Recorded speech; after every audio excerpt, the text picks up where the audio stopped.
Halo, selamat berjumpa kembali anak-anak. Apa kabar sekalian? Semoga tetap baik dan masih tetap semangat. Nah, pada hari ini kita melihat kembali pembelajaran kita, tema 7, subtema 3, pembelajaran yang ke-6 tentang bahasa Indonesia. Nah, di bahasa Indonesia kita melihat kembali bagaimana cara menulis isi bacaan. Kita tahu bahwa bacaan itu terdiri dari beberapa paragraf, dan di setiap paragraf pasti ada yang namanya pokok informasi. Ya, pokok informasi inilah yang mau disampaikan kepada pembaca.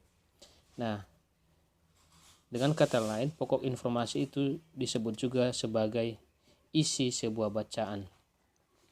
Jadi dalam isi sebuah bacaan ada unsur-unsurnya, yaitu ada objek yang dibicarakan, ada orang atau benda yang terlibat dalam pembicaraan, waktu terjadinya pembicaraan, tempat terjadinya pembicaraan, alasan terjadinya pembicaraan, serta proses terjadinya pembicaraan.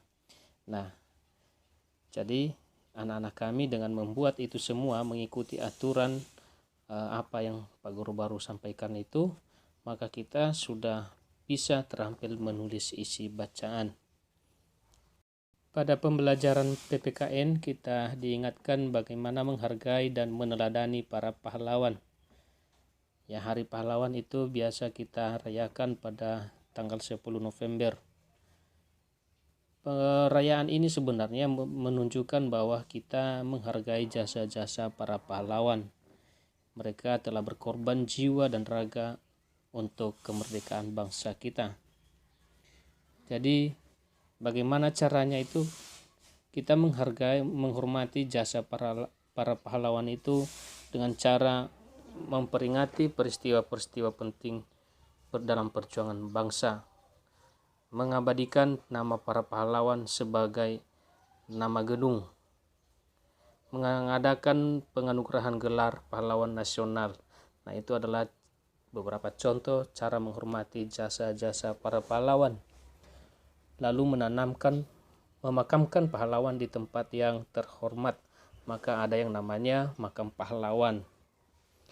Selain itu, kita juga harus meneladan sikap para pahlawan.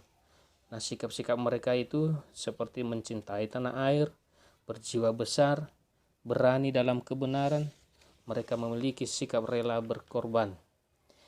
Itulah tentang PPKN yang akan didalami hari ini. Nah, anak-anak, supaya lebih mendalam lagi pemahaman tentang apa yang Pak Guru sampaikan ini, maka Pak Guru berharap anak-anak kami menonton video berikut ini. Dan karena ini pembelajaran yang ke-6, maka besok adalah kesempatan untuk anak-anak kami mengirim tugas yang masih belum dikirim, dan juga tidak ada materi tambahannya. Tetapi hari Sabtu kita akan adakan ulangan harian yang ke-3 di subtema 7. Mari adik-adik kita belajar dengan penuh semangat ya. Sikap kepahlawanan dan patriotisme tidak hanya dibutuhkan dalam meraih cita-cita kemerdekaan bangsa, namun juga dibutuhkan dalam mengisi kemerdekaan adik-adik. Jadi kita harus mengisi kemerdekaan ini dengan hal-hal yang positif. Ingatlah sikap kepahlawanan dan patriotisme yang ditunjukkan oleh seorang guru. Manfaat apa yang kamu rasakan terhadap sikap kepahlawanan dan patriotisme seorang guru? Nah, karena gurulah kamu bisa membaca, menulis, dan berhitung, serta menguasai ilmu pengetahuan dan teknologi adik-adik. Kamu pun diarahkan untuk menguasai berbagai keterampilan. Jadi guru itu termasuk salah satu pahlawan adik-adik. Mereka memiliki jiwa kepahlawanan dan patriotisme. Mereka membimbing adik-adik untuk bisa membaca, menulis, dan berhitung. Jadi kalian harus mengucapkan terima kasih atas jasa para guru kalian ya adik-adik. Adik-adik, bisakah kalian membayangkan jika guru itu tidak memiliki sikap kepahlawanan dan patriotisme? Pasti kamu akan menjadi anak yang miskin ilmu dan miskin keterampilan. kamu akan tumbuh menjadi generasi yang tertinggal. Guru merupakan pahlawan masa kini bagi kita. Kita harus menghargai jasa-jasanya ya adik-adik. Berbagai peristiwa dari penjajahan, pergerakan dan kebangkitan nasional, proklamasi kemerdekaan dan usaha mempertahankan kedaulatan bangsa dan negara telah melahirkan banyak pejuang dan pahlawan bagi bangsa kita.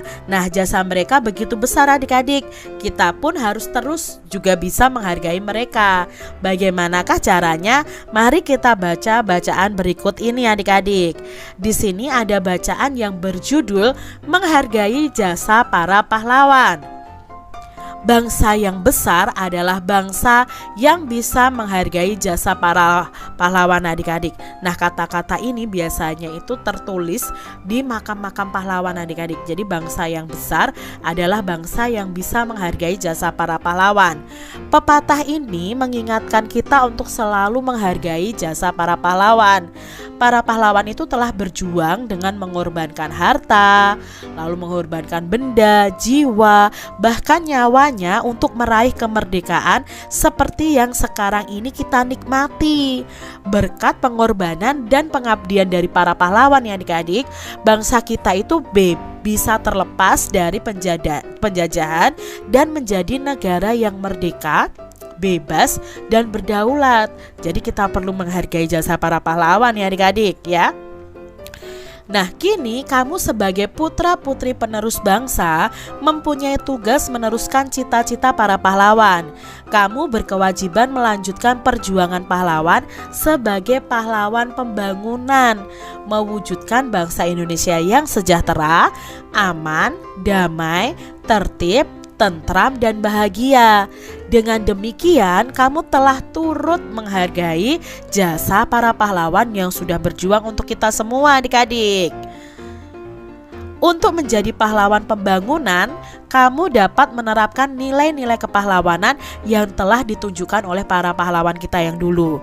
Berikut nilai-nilai kepahlawanan yang dapat kamu terapkan dalam kehidupan sehari-harimu. Nah, di sini yang pertama adalah mau rela berkorban. Adik-adik bisa sikap rela berkorban ini adik-adik kalian lakukan dalam kehidupan sekalian sehari-hari. Sikap rela berkorban adalah sikap yang lebih mementingkan kepentingan bersama di atas kepentingan pribadi kita. Nah, sikap rela berkorban ini dapat dibiasakan di lingkungan rumah, keluarga, dan masyarakat. Kita itu harus peduli ya kepada orang lain, mau membantu orang lain. Itu adalah contoh dari sikap-sikap kepahlawanan yang bisa kita lakukan, yaitu dengan rela berkorban. Yang kedua adalah dengan berjiwa besar. Berjiwa besar adalah sikap yang mau menerima segala yang terjadi dengan sabar dan ikhlas. Berjiwa besar itu dapat diwujudkan dengan mau menerima kekalahan dengan ikhlas, meminta maaf dan memberi maaf. Jadi adik-adik kalian bisa tunjukkan juga sikap kepahlawanan kalian dengan berjiwa besar.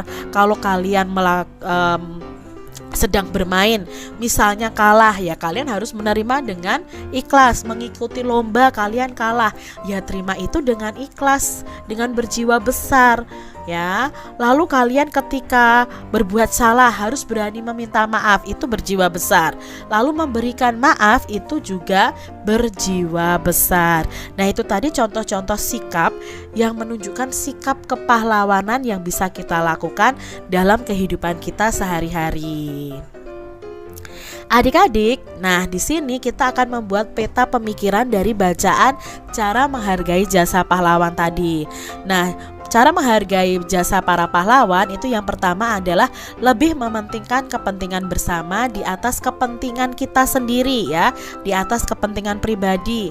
Lalu peduli kepada orang lain, mau menerima segala yang terjadi dengan penuh kesabaran dan keikhlasan, mau menerima kekalahan dengan ikhlas, meminta maaf dan memberi maaf. Nah, ini cara menghargai jasa para pahlawan kita. Nah, adik-adik, ayo kita belajar dari sebuah masalah. Di sini nanti akan disajikan sebuah masalah dan kita akan mencari solusi atau mencari saran yang tepat dari masalah tersebut. Yang pertama, bel tanda masuk berbunyi. Semua siswa masuk ke kelas. Ketika akan masuk ke kelas, tidak sengaja Bambang itu menginjak kakinya Heru. Bambang minta maaf kepada Heru, tetapi Heru justru memarahi Bambang. Heru menganggap Bambang ini sengaja menginjak kakinya. Persoalan sepele tersebut menjadi besar. Nah, menurut adik-adik, jika kalian menjadi Heru, tindakan apakah yang akan kamu lakukan kepada Bambang, adik-adik? Nah, kalau kalian jadi Heru tadi kan marah-marah ya. Nah, seharusnya apa? Ya, jika kita jadi Heru, sebaiknya kita memaafkan apa yang dilakukan oleh Bambang, karena hal itu juga tidak sengaja, bukannya malah marah-marah ya adik-adik ya. Lalu jika kamu menjadi Bambang nih adik-adik, tindakan apakah yang kamu lakukan kepada Heru? Ya, harus berani meminta maaf ya, dan menjelaskan bahwa yang telah kamu lakukan itu tidak sengaja. Ya, kalau kalian berbuat salah harus berani meminta maaf. Sekarang permasalahan yang kedua. Di kelasmu itu sering diadakan ulangan harian. Pernahkah kamu mendapat nilai yang kamu harapkan dan nilai yang tidak kamu harapkan? Misalnya kamu mengharapkan nilai 100, kamu dapat 100. Lalu kamu mengharapkan nilai 100 malah dapat 50 misalnya. Nah, pasti pernah ya adik-adik ya seperti itu. Bagaimana sikapmu ketika mendapat nilai yang sesuai dengan harapanmu? Nah, sikap kalian seharusnya bagaimana? Ya, pastinya sangat senang ya adik-adik ya. Tapi di sini kalian tidak boleh sombong dan kalian harus mempertahankan nilai kalian, bahkan harus meningkatkannya. Tetapi di sini bagaimana sikapmu jika ketika mendapat nilai yang tidak sesuai dengan harapan kalian atau nilainya jelek adik-adik? Nah, kalian harus bagaimana? Ya, masih bersyukur. Lalu kalian harus belajar ya, harus belajar lebih giat agar mendapatkan nilai yang memuaskan di lain kesempatan nanti di ulangan harian berikutnya. Jadi jangan putus asa adik-adik, jangan menyerah ya. Berikutnya adik-adik, di kelasmu akan diadakan ulangan. Kamu ingin mendapat nilai bagus, karena itu kamu pun belajar dengan tekun. Bagaimana sikapmu saat menghadapi ulangan dan apa alasannya? Nah, sikap kalian harus bagaimana? Ya, tenang dan berkonsentrasi. Kalian tidak mengganggu orang lain, karena di sini kalau tenang dan konsentrasi, kita bisa mengerjakan dengan baik adik-adik. Lalu jika ada temanmu yang meminta jawabanmu, apakah kamu rela memberikannya? Mengapa demikian? Tentunya tidak rela ya adik-adik ya. Karena apa? Itu perbuatan yang tidak baik ya. Kalian harus menegur dia supaya tidak menyontek dan menasihati dia ya yang minta jawaban ini agar lebih giat belajar lagi, supaya dia tidak meminta jawaban kepada temannya. Karena ulangan itu kan mengukur kemampuan kita. Jadi adik-adik, kemampuan aku belajar sampai di sini. Kalian akan tahu dari nilai ulangan harian kalian adik-adik. Jadi kalau ada teman-teman kalian yang meminta jawaban saat ulangan, jangan diberitahu. Adik-adik, sikap yang juga mencerminkan nilai-nilai kepahlawanan adalah cinta tanah air. Nah, sikap cinta tanah air ini dapat diwujudkan dengan berbagai cara. Salah satunya mengembangkan dan melestarikan budaya bangsa. Unsur budaya bangsa yang telah kamu pelajari dan kamu kembangkan adalah tentang seni lukis daerah. Pada pembelajaran sebelumnya sudah Kak Citra jelaskan. Nah, pada pembelajaran itu ya, kita sudah belajar mengenai pengertian, ciri, contoh, bahkan kamu telah mencoba menerapkannya dengan memadukannya ke dalam surat undangan. Sekarang kalian bisa membuat karya seni lukis daerah berupa gambar kesenian yang berasal dari suku bangsa atau dari daerah kalian sendiri-sendiri adik-adik. Di sini ada contoh nih beberapa gambar ya. dari berbagai daerah nih ya yang bisa kalian gambar nih. Misalnya di sini ya ada tarian, lalu ada reog Ponorogo, ada wayang dari Jawa Tengah ya. Kalian bisa melukis di buku gambar kalian lukisan-lukisan tentang budaya daerah kalian masing-masing. Ini contohnya saja adik-adik. Nah, lukisan-lukisan tersebut hanya sebagian dari karya yang menggambarkan keanekaragaman kesenian yang ada di Indonesia. Ayo, kalian juga bisa loh membuat lukisan kesenian lainnya. Buat sebagus mungkin ya adik-adik. Demikian tadi adik-adik pembahasan kita di tema 7, subtema 3, pembelajaran yang ke-6. Semoga video pembelajaran ini bermanfaat untuk adik-adik semuanya.